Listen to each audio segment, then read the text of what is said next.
Alright, now I'm going to show you how to do an outside corner. We've already pre-primed it. It's all flashed off, ready to go. 9-inch corner, inside and outside corner. They got a split right in the middle of the patch. You actually pull your paper off.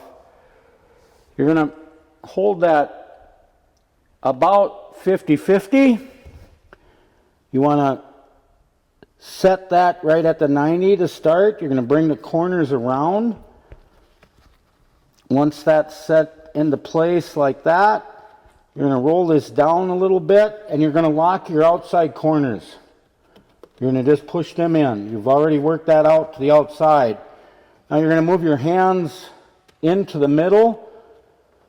You want to start by pushing the middle of that out. So you want that out ahead of the outside edges. You won't get it pushes the air all out that way. You end up with no air bubbles, and it works pretty good.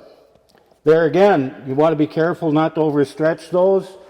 When you're out on the roof in the summer where it's hot, they stretch really easy. So, matter of taking your roller, then I always go from the inside out to push any air that may be in there, and then you can go ahead and roll your upper part of the patch, then go right down to the bottom.